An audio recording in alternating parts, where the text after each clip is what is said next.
So go to My Math Lab, pull up number 7, and let's look at it. Everybody's number 7 should be the same context. May not be the exact same like number, and it may not be the exact same trig functions, but it should be the same format. The trick here is there's a difference of squares. So you've got to go back to your Algebra 2 factoring. All of those special cases, they still apply here. So in my little notes that I posted for you, direct your attention to here, where instead of trying to deal with cosine squared of theta minus sine squared of theta, because that's a mouthful, I just changed it to x squared minus y squared so that you could actually see what's happening. This is a difference of squares. How do you know that? When they're both perfect, meaning even exponent, when they're both perfect, and when there's a minus sign in the middle, it's a difference of squares. So they have to both be perfect, meaning even exponent, and they have to have a minus sign in the middle.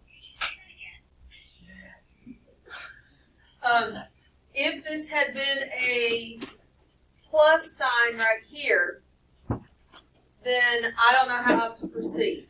But it was a minus sign, which means that I can proceed by factoring the difference of squares, and then plugging it back in. So I took the cosine squared minus sine squared, and I factored it to a difference of squares, right there.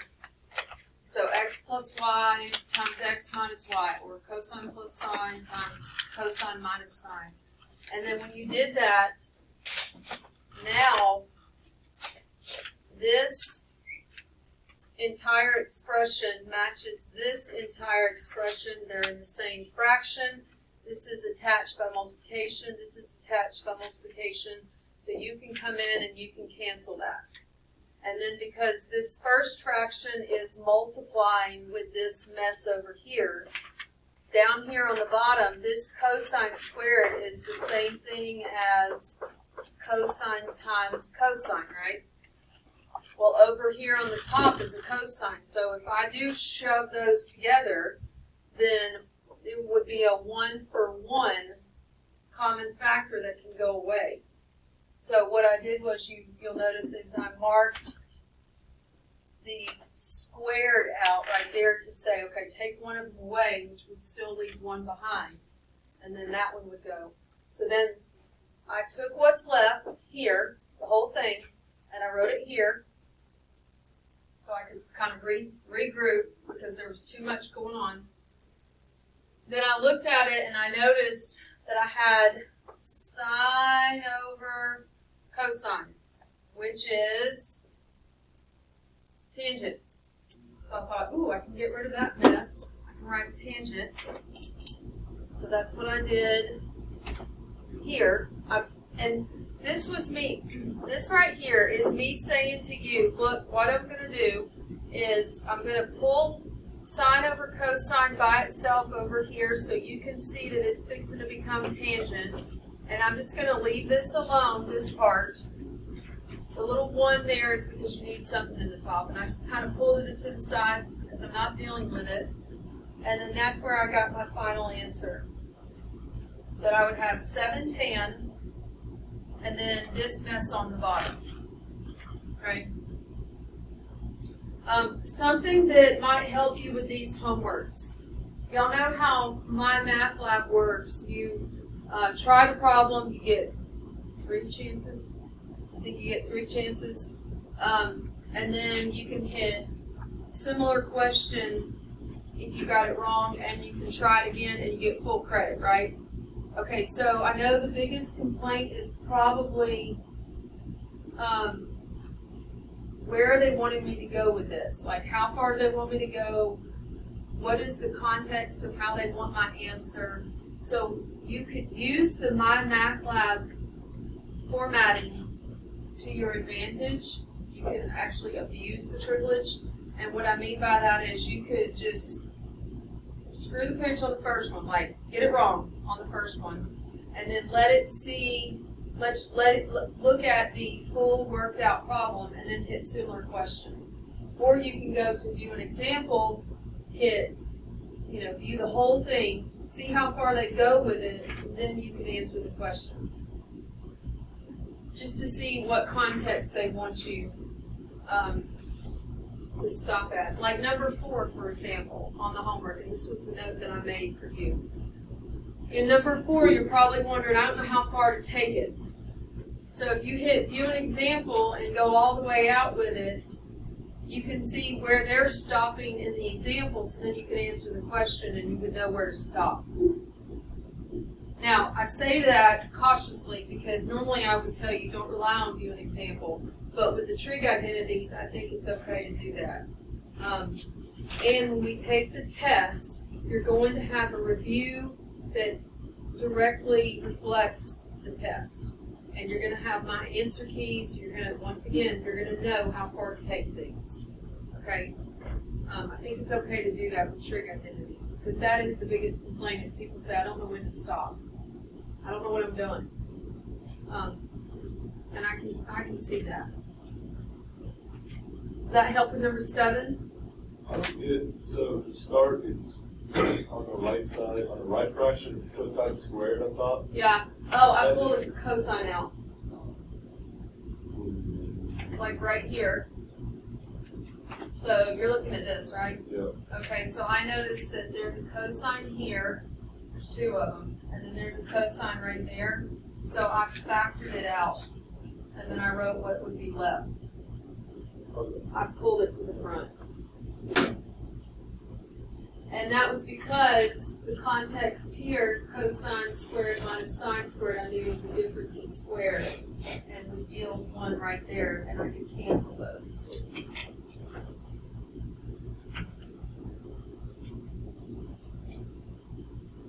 Does that help with 7?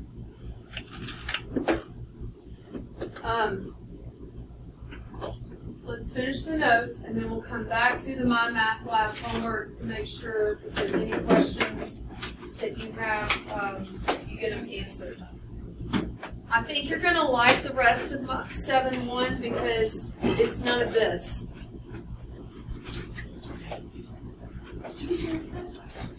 Oh, okay. Well, I was going to say it looks cute, but you didn't get it good. It still looks cute.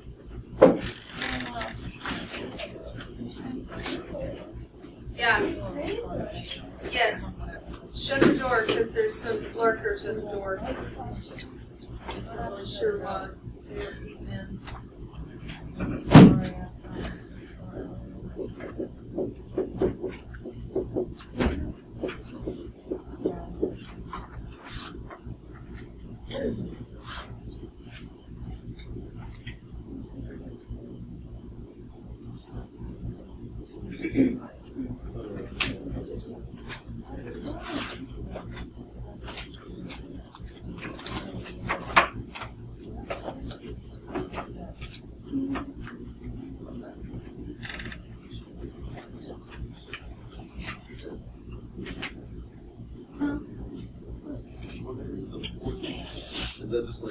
We have 3 slides left.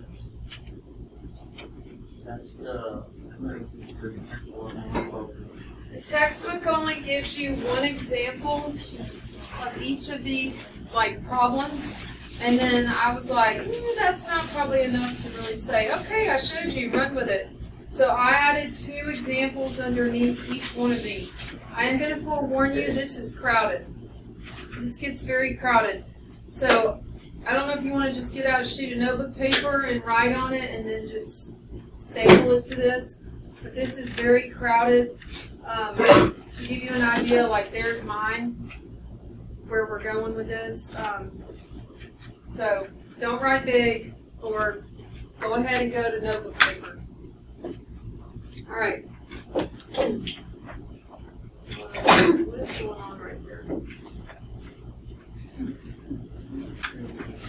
I think it moved.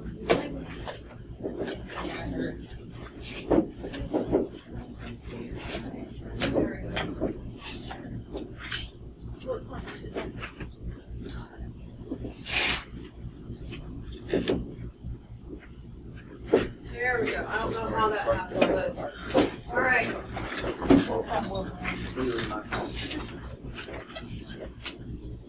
You do need your unit circle.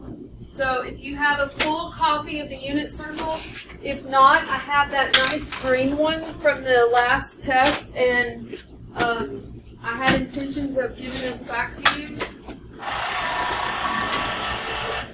So if you want one, raise your hand.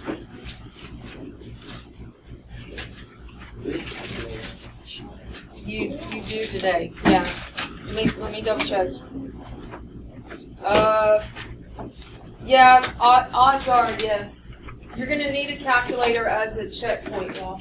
Anyone else want a nice filled in unit circle?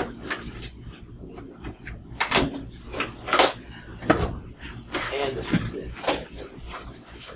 It's dead.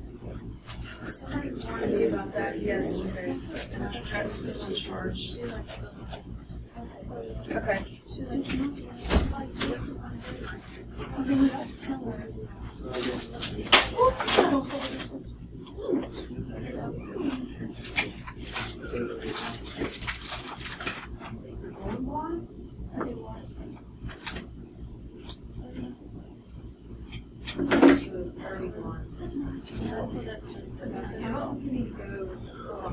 a lot of them are Anyone else? pretty low.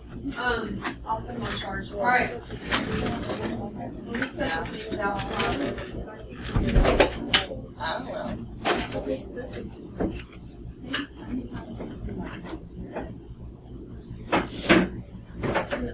These should all be charged.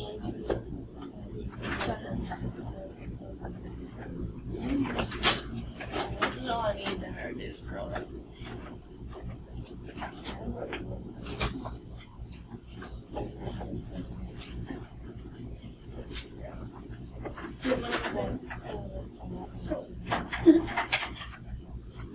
All right.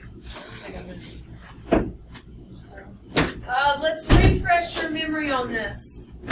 Looking at your unit circle. Find with your eyes, don't say it out loud yet. Give everyone a chance to find it. Find with your eyes the sign of 3 pi over 2. Find with your eyes the sign of 3 pi over 2. Now, technically, you shouldn't even have to look at the unit circles. It's 3 pi over 2. You should be comfortable to know that that is 270. That's due south, right? And sine means the y-coordinate, so that's that coordinate quadrantal angle, which would be 0, -1, so the y-coordinate is -1, right? All right, now find cosine of 225.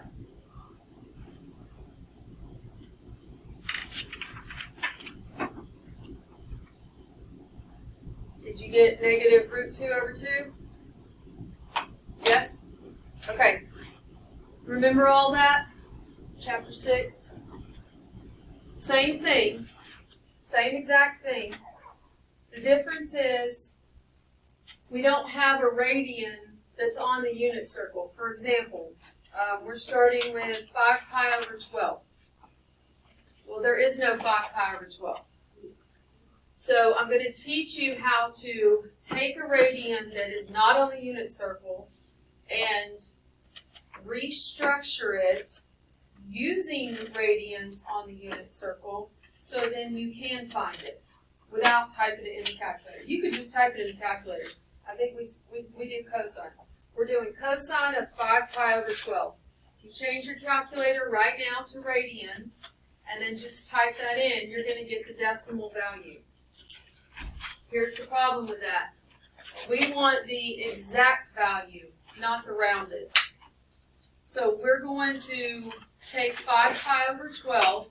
We're going to rewrite it as either the sum or the difference of some nice radians that we know, and then we evaluate them, and then we just clean up the fraction, and then that's our answer. Okay? So that's the game plan. You have new formulas. Take your highlighter and highlight these formulas right here. They are the sum and difference formulas for cosine. You need to see the explanation behind it. You can go look in your textbook. It's actually page 499. The way that you interpreted this is if I'm trying to find the cosine of some radian that's not on the unit circle, and I can rewrite it as either the sum or the difference of two radians that are on the unit circle, then I just apply the formula. The left side is the left side of the equation is to let you know when to use it. The right side of the equation is once you know which one you're using, then you plug it into the formula. Okay? So that's the way that you read this. You don't have to have this memorized. It's going to be on your formula sheet. You just have to know when to use it and how to use it. All right, so let's look at this. Find cosine 5 pi over 12. And it says exactly, which means they want your answer as a fraction. And if there's any radicals, they want the radicals there. They don't want decimals. All right, so we've got to take 5 pi over 12. This is really annoying.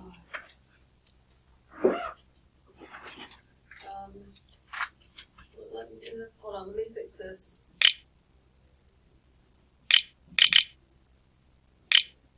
All right.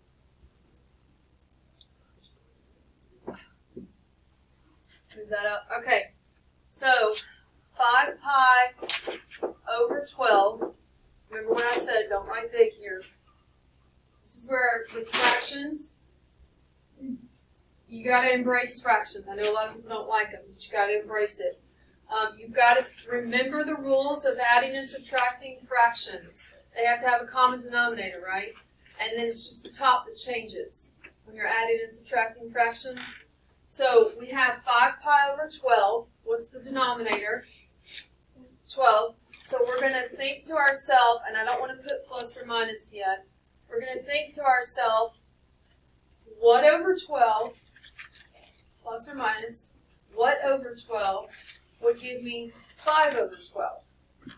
And you want to use numbers that appear on the unit circle. So you've got to think of your unit circle radians. You got 1 over 6, 1 over 4, 1 over 3, 1 over 2, and then of course you have all of those that spawn from these, right? Okay, so the idea is use numbers that can reduce to either a 6, a 4, a 3, or a 2. Okay? Because the goal is I need a radian from the unit circle. Alright, so this is where 5 over 12, and this is where you may see it one way and I may see it another way, and we'll still come to the same answer. Okay, so there's not just one right way to do this. There's multiple ways. I went with 9 minus 4. I thought 9 over 12, I know will reduce. And then I said 4 over 12 reduces, and 9 minus 4 is 5. So this is a guessing game at first. You're checking it.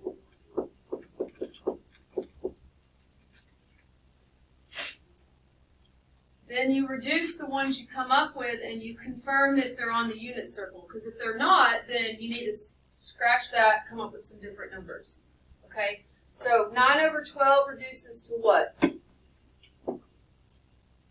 3 over 4. That's on the unit circle, isn't it? You can look at your little unit circle, you'll see it's on there. And then 4 over 12 reduces to 1/3, or pi over 3, which is on the unit circle. So if you need to make some notes to yourself, this right here, I'm just highlighting it to direct attention for anyone watching the video. This right here is free choice. No two people will pick the same numbers every time. You may have decided to add some numbers together to get 5. I can't personally think of, 2 and 3 would work, yeah. 2 over 12 would reduce to pi over 6. 3 over 12 would reduce to pi over 4. So that would actually work. So you could have picked 2 pi. I'll change colors and show you. you could have picked 2 pi over 12 plus 3 pi over 12. That would give you 5 pi over 12, which works, which reduces to pi over 6 plus pi over 4, and both of those are on the unit circle, so you would be able to proceed. Now, if you went this route, you're going to use this formula because of the plus sign, right? If you went the route that I picked here, I'm going to use this formula because of the minus sign. See the difference? And it doesn't matter which way you go. As long as your math is right in terms of simplifying the fractions, you're going to get the same thing. All right, let me erase that. Okay. Now, so once you figure out your numbers, now we're going to rewrite this. So I'm going to come over here and say to myself, all right, so cosine of 5 pi over 12,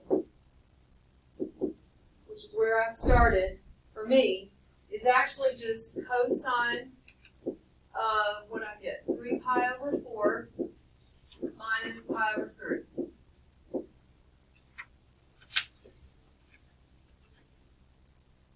The next part is applying the formula.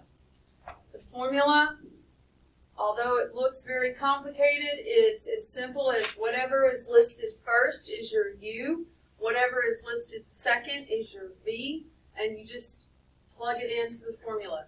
So my U is 3 pi over 4, my V is pi over 3, and I have to use the subtraction one.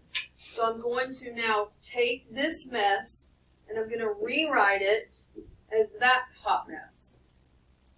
With me? Alright, so this is, and I don't know if you want to just come out here and write it, or if you want to come underneath.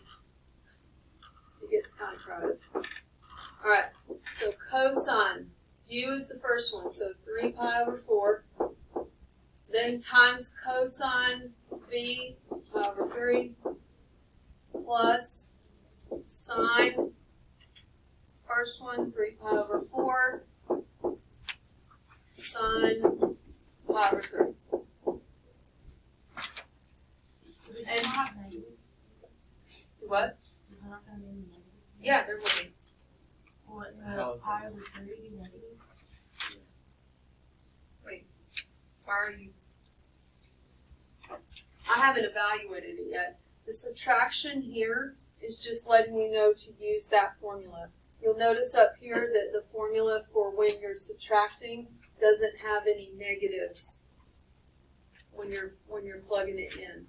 The negatives are going to appear when you actually go to your unit circle, and now you pull your cosine or your sine if it's in those quadrants where x or y is negative. Now it's a unit circle game. It's exactly what I was like quizzing you over at the beginning of this lesson. So go to your unit circle. Remember, cosine means the x and sine means the y. Find 3 pi over 4 and copy the x coordinate. Find pi over 3, copy the x coordinate. Find 3 pi over 4, copy the y coordinate. Find pi over 3, copy the y coordinate. Those are being multiplied right there, so do write them in parentheses.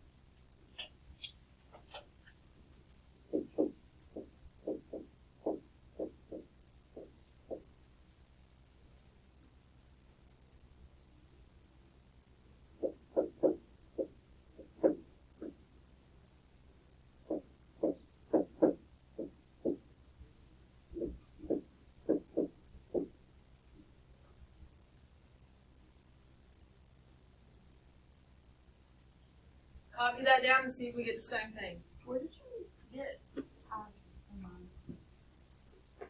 You're going to the unit circle, and we're looking for 3 pi over 4 and pi over 3. So cosine of 3 pi over 4 is negative root 2 over 2.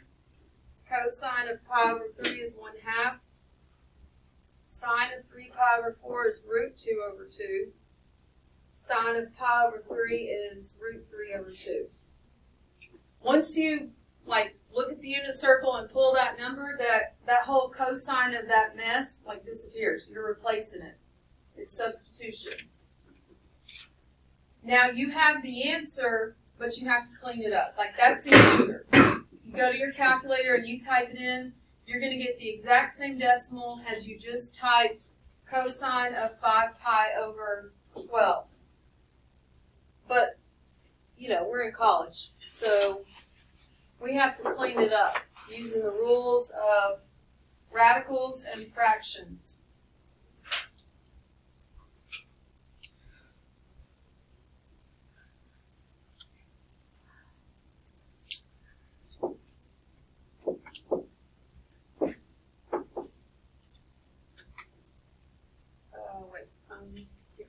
All right, so if I had just typed cosine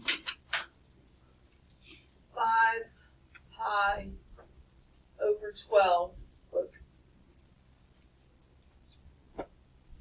So there's my answer. So you could do that as at the start as a checkpoint.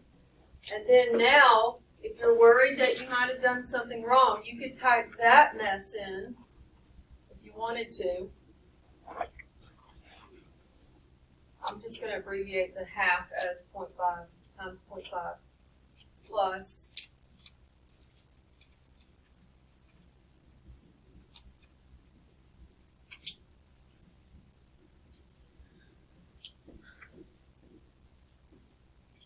same exact decimal, so I know I've done it right, but now I need to clean this up using the rules of fractions and radicals.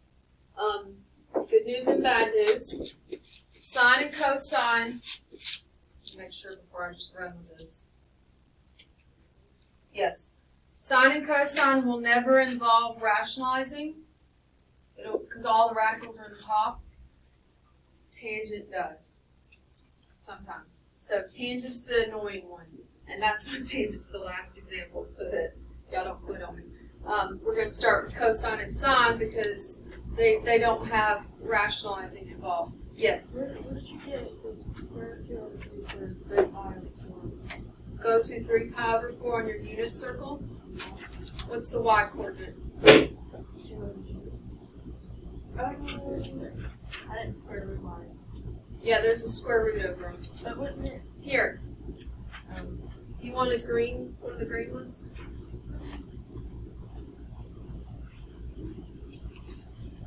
Just hold it. Do you want one of these? It's filled in. That way there's the negative? Or no, you did the y. The x, so the cosine's negative because it's quadrant 2, but the y is positive. All right, so the first thing to cleaning it up is you've got fraction times fraction. We need those to just be one fraction. So right here, now remember rules of fractions. When you're multiplying, you just multiply straight across. Everything's fair game. So this across the top would just be square root 2, negative. So negative square root 2 over, multiply across, that would be 4. Copy the plus. This multiplied across would be square root 6. Copy, or looking at the bottom, you've got 2 times 2, it would be 4. I don't remember in my math lab if they want it as 2 separate fractions or as one fraction, so I'll pull that up and confirm. My math lab may take that as the answer. I like to recognize, oh hey, they're over the same denominator, which they should always be. And I just write it as one big fraction.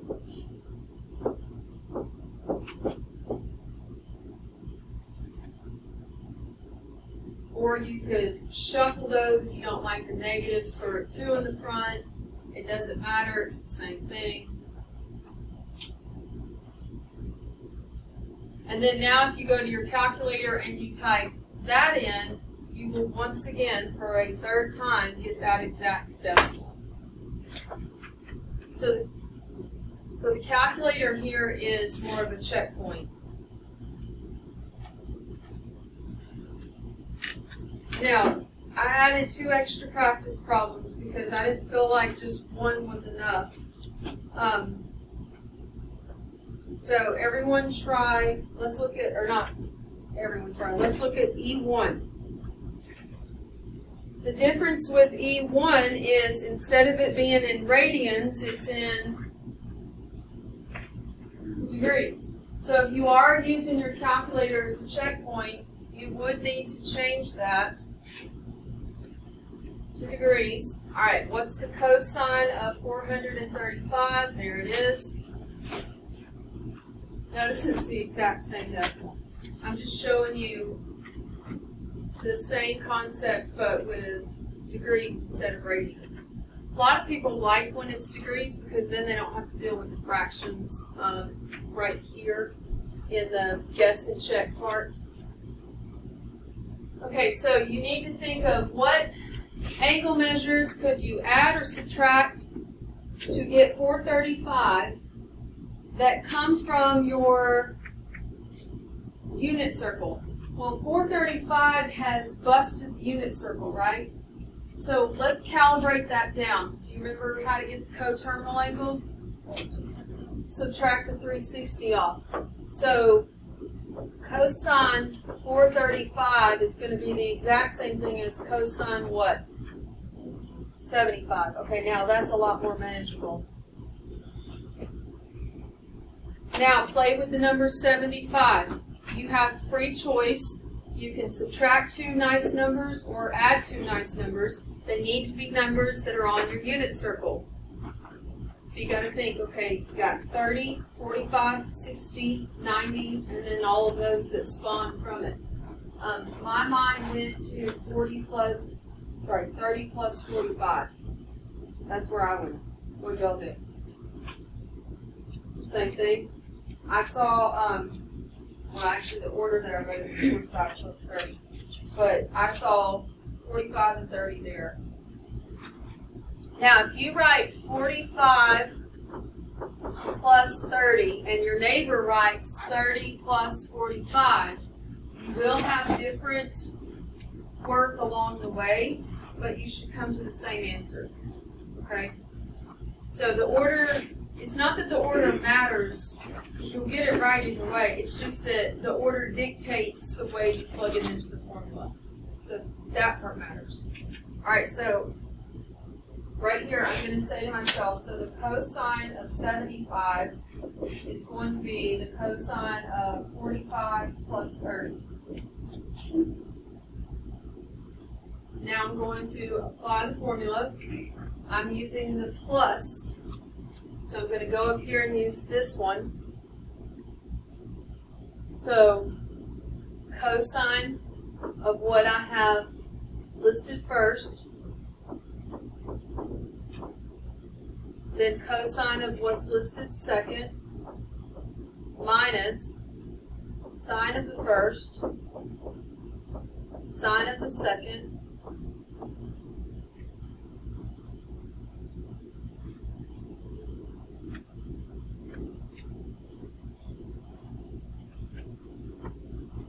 and now you go to your unit circle. Cosine means pull the x, sine means pull the y. And you're pulling it from the 45 and the 30.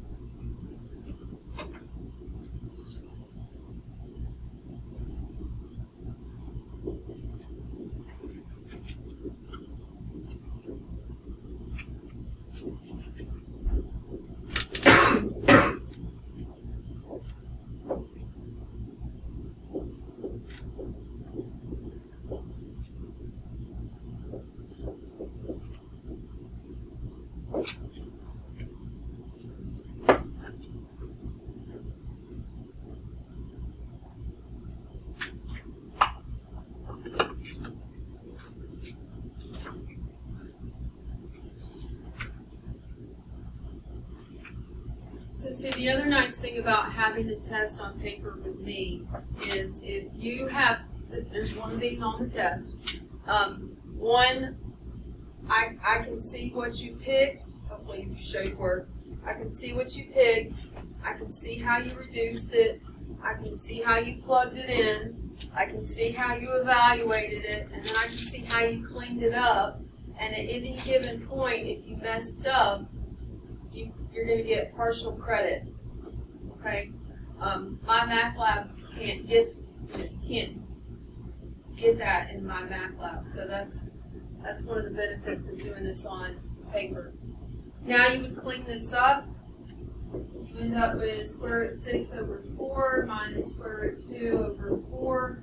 And you can see, if you compare that to where we were over here, so remember we typed it in at the very beginning and confirmed it was the exact same decimal value. So that is the exact same thing as what we just had in the previous example.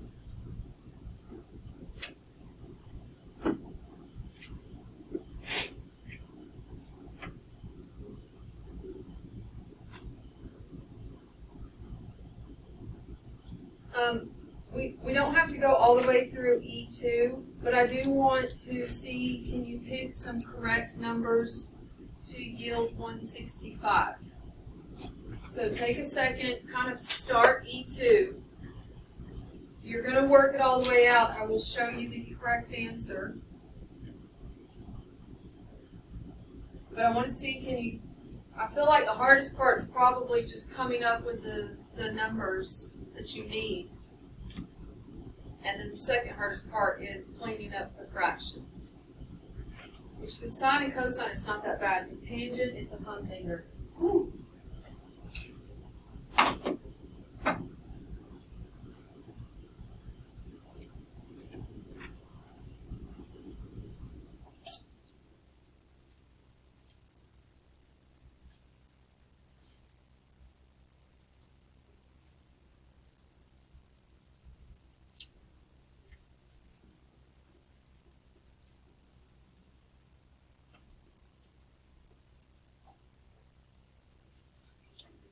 All right.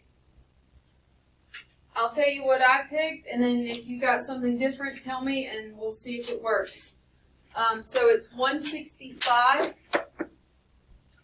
which is between 0 to 360, so no need to calibrate. 165, I went with 120 plus 45, because 120 is right here, and 45 is right there. Did anybody... what'd you pick? 135 and 30. And what was our thing? Yep, that works. Anyone else? What'd you pick? 210. Nice. 210 minus 45. That works. You see how you get the free choice? How do you know you're doing subtraction or addition? Doesn't matter. You just pick whichever and then choose a formula? As long as your two numbers come from the unit circle and they either add or subtract to give you what you started with. Does not matter. It's like Josh saw subtraction and then the others we saw addition. Doesn't matter. We'll still get the same answer. Here's the answer, by the way, because I think some of you already finished it. When you go through this one, apply the what's it called, the formulas, and then pull the x and the y's, you end up with negative square root 2 minus square root 6 over 4, or you could say negative square root 2 plus square root 6 all over 4, either one.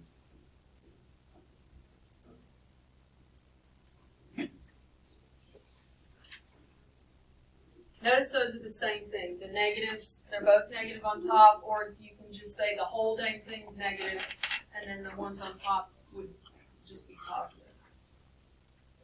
You will notice that with sine and cosine, because if you think about it, we're always bringing it right back to the unit circle, which means our x and our y's are only one of so many choices, right? You got 1/2, you got root 3 over 2, or you've got root 2 over 2. So every single time you're going to end up with these types of numbers when it's sine or cosine. Now, tangent's different. Let's practice the next one, which is sine. It is the exact same thing.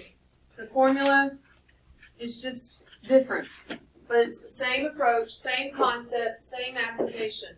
So here's your new formulas. These are when you're dealing with sine.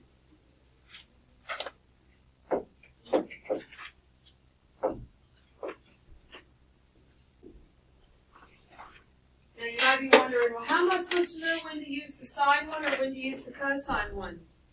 Right here. It's what the problem starts as is where it's telling you to go, okay? All right, so 105.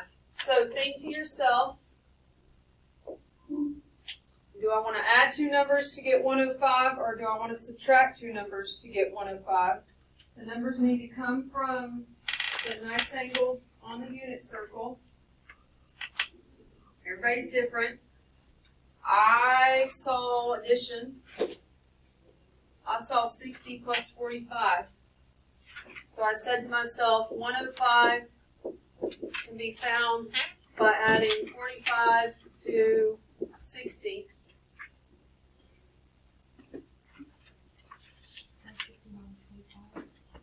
Do what?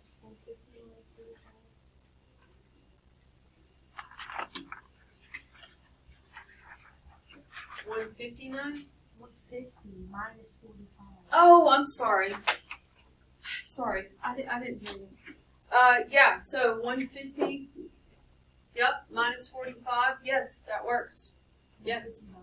I don't know why I thought you said 159.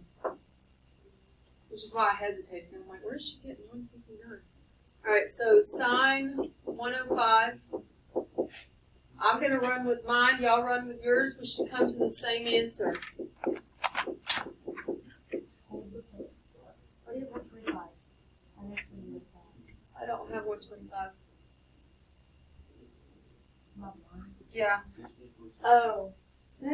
Well, I thought you were like looking at it, but your O's not connected, so I thought. Okay. Oh, right here? Yeah. No. 105. Oh. Alright, so I'm going to apply the formula. I chose addition, so I'm looking at the top formula for me.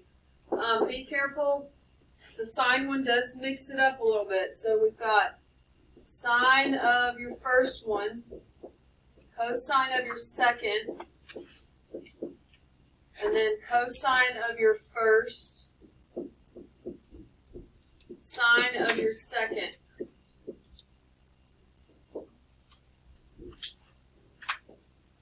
And then it's a repeat. Now you go to the unit circle and you pull the sine and the cosine.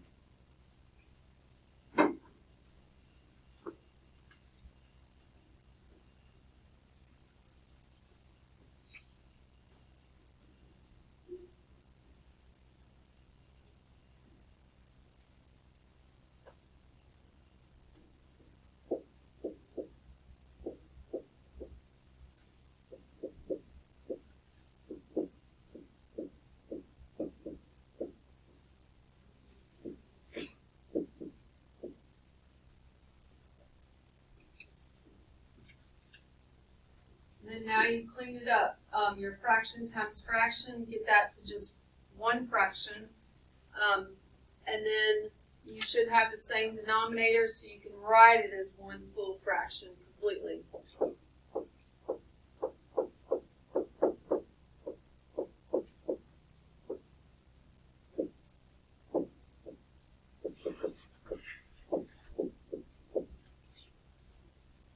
So this is where on the My Math Lab I would hit View an Example, and I would go all the way to the end to see the format that they want the answer, whether they want it as two separate fractions or if they want it written as one fraction. On the test, I am fine with you stopping at either one of these. I'm fine with that. They're the same thing. So.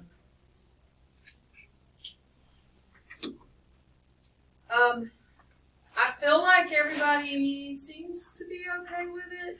So what I do want to do though is practice another radian one on E3. We're not going to go the whole way through it because it's the same steps over and over. But I do want to make sure you can manipulate the radian and get two correct values from your unit circle. So everyone right now take 23 pi over 12, 23 pi over 12, and come up with two fractions that will either add to give you 23 pi over 12 or subtract to give it to you. Now, struggle with fractions. Remember the goal. You're really just focusing on the top numbers because the bottom has to be 12. But you need to pick numbers that reduce with 12. So like 2, 3, 4, or 6. Right? You don't want to pick like 5 pi over 12 because there is no 5 pi over 12 on the unit circle and it won't reduce.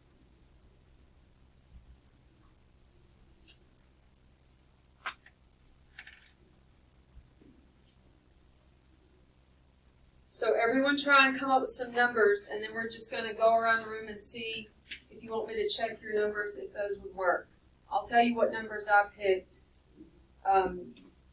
in just a second. I want everyone to have a chance to try it.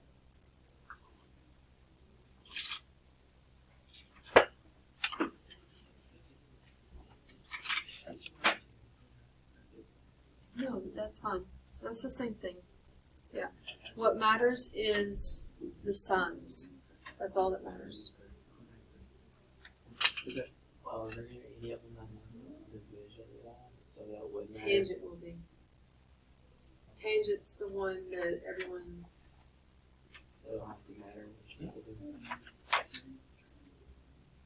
No, it's just the final answer. If you've cleaned it up the right way, your final answer should match. But there is some division involved. Because remember, tangent is y over x. Instead of just pulling the x or pulling the y, now we got tangent. That's the hard part. That's why I actually hate the tangent ones, because I lose people.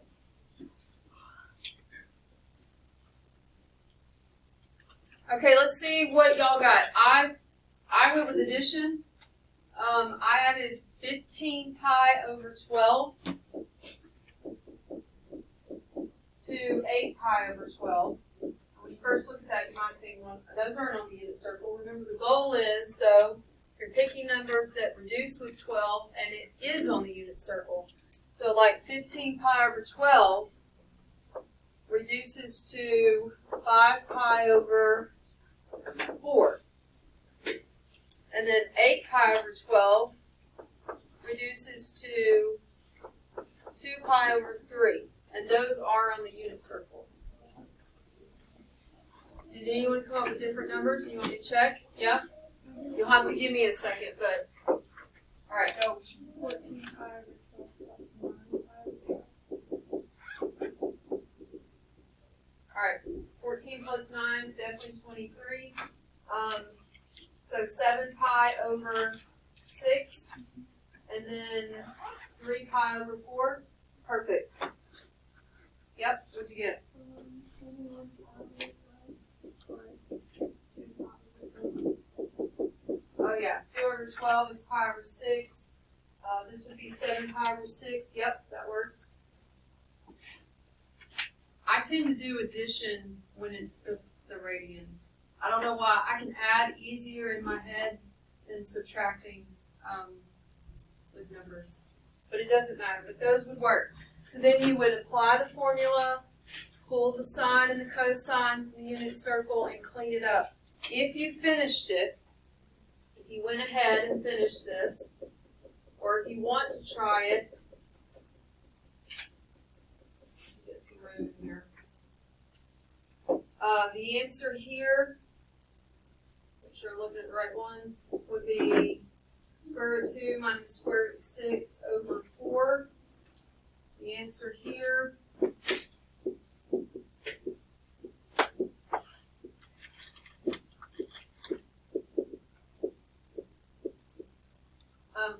great question earlier. He asked on like this one right here, his paper had this. And he asked if it mattered, and it does not matter. What matters is the sign. So like if you're, because remember, the order dictates the formula. So like right here, if you ended up with that, it's still the right answer. As long as your root 6 is negative, your root 2 is positive, it would be the right answer. Okay? All right. We can do it. Let's do tangent.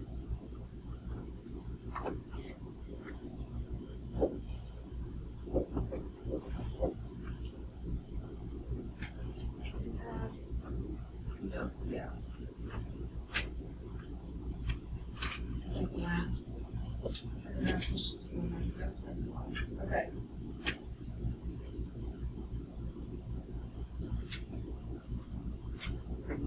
Guess I can go. That's not. Go to the homework. So there's only one example here, and that's because tangent takes up a lot of room. You got to think back to what tangent means. Tangent means y over x. So we don't have this nice, look at the unit circle, pull the x, pull the y, plug it in, that's it. We don't have that anymore. Now we have where it's pull the y, pull the x, now divide them. Then plug it into the formula. So that's why tangents, everyone's least favorite. All right, here's our formulas.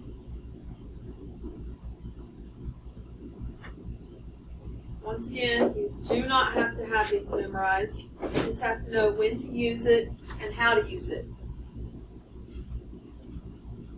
All right, tangent of 15 degrees.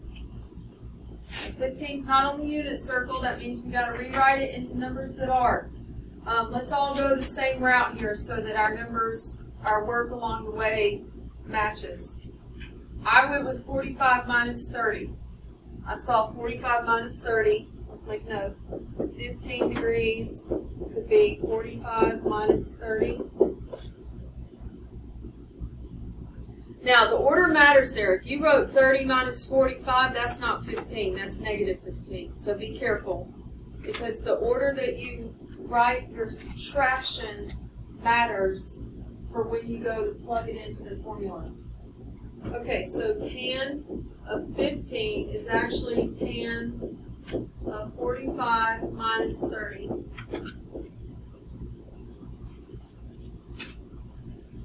Now we're going to apply the formula. I'm using the subtraction formula. So tan of my first minus tan of my second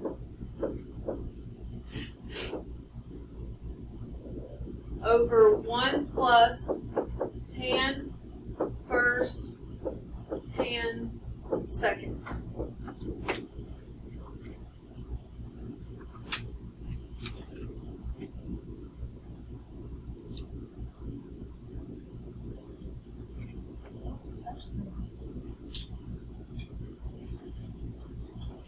Good news and bad news. Looking at quadrant 1. Look at quadrant 1 in unit circle. Which angle measure in quadrant 1 is an easy tangent? 45, right? So anything that's like a 45 spawn, I guess you could say, a reference angle, is a nice easy tangent, because look, 45 is the same xy coordinates. 135, same xy coordinates, different sign. 225, same. 315, same, different sign. So while tangent is really obnoxious and annoying, if you have a 45 in there, that one's not so bad. It's the 30 and the 60 that's bad. And this is something that I suggested when we took the exam last year. I told everyone, if you're worried about this problem, there will be one of these on the test, just one. If you're worried about it, you could go to your paper when you first start, and you could just find like the tan of 30, and you could find the tan of 60. Find it off to the side and leave it there so that when this problem rolls around, if you need tan 30, tan 60, you've already done it. And you just plug it in. So then that's when you are just like, oh, what is it? Oh, plug it in. Okay? So that is an idea to do. Which one do we need? We need tan 30. So on your paper, off to the side, let's find tan 30. Because we have that in our formula. All right, you've got to remind yourself how to find tan. Tan is y over x. So go to 30. At 30, the y coordinate's 1/2. The x coordinate is square root 3 over 2. I don't like how I wrote that. 1/2 all over square root 3 over 2. I like to exaggerate my really big fractions so that I remember like what's in the top, what's in the bottom. Now you got to remember the rules of fractions. Don't divide, you keep, change, flip, keep it, change it, flip it, oh, and flip it.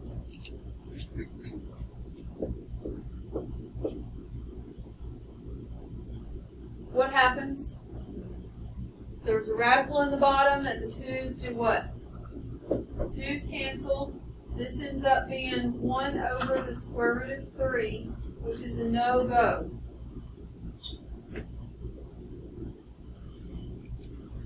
What is 1 over square root of 3? Square root of 3 over 3. It may be something as simple as you wanting to memorize it. I don't know. That's actually not bad. Tan 30, square root of 3 over 3. Like I could memorize that if I said it to myself enough, you know? So that's up to you to decide. All right.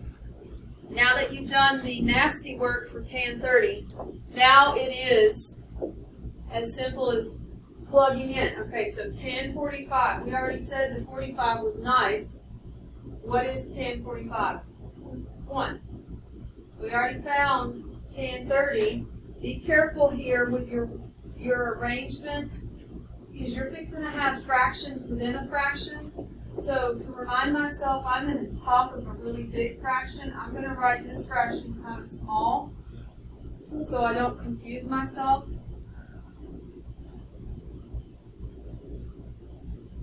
On bottom, I've got 1 plus, so I'm just copying the formula.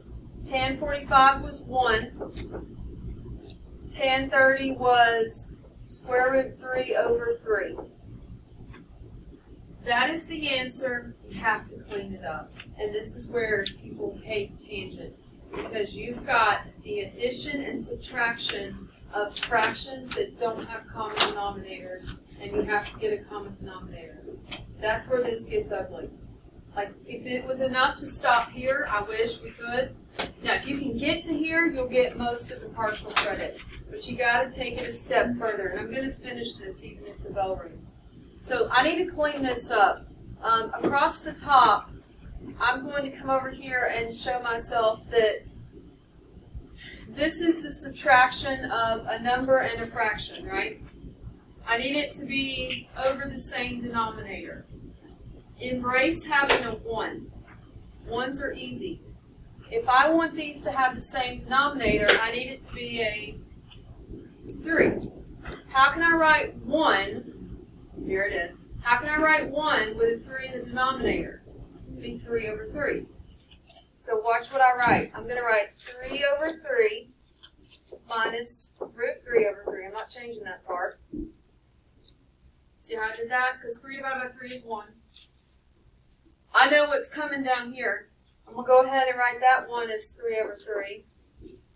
Plus, this one right here is irrelevant, right? This is just multiplying by 1. So I'm just going to write that.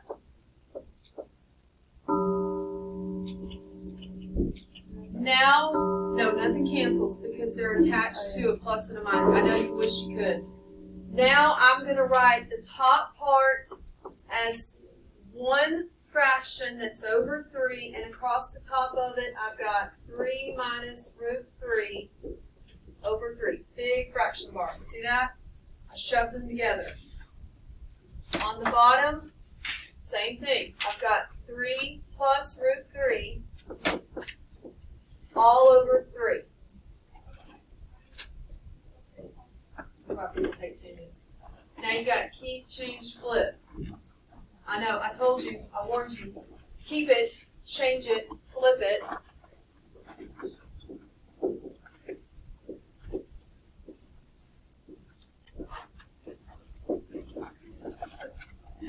I feel like Billy Mays. You ever look at Billy Mays'? But wait, there's more. That infomercial. These nice 3's will cancel. There's nothing attached to them. Those cancel. You can multiply straight across, and now you just have the one nice fraction. Say nice loosely. Good news and bad news. The bad news is, but wait, there's more. The good news is, if you can get here, I'm really happy. So I will be fine with you stopping here. What do you think the more part is? Yeah. But wait, there's more would be that you technically need to rationalize it. I think my math lab accepts this. I don't think they expect you to rationalize it. Hit view an example, go all the way to the end and see where they stop, so then you know where you need to stop. If it does pique your brain, the rationalizing would be multiplying by 3 minus root 3 in order to yield a difference of squares down here.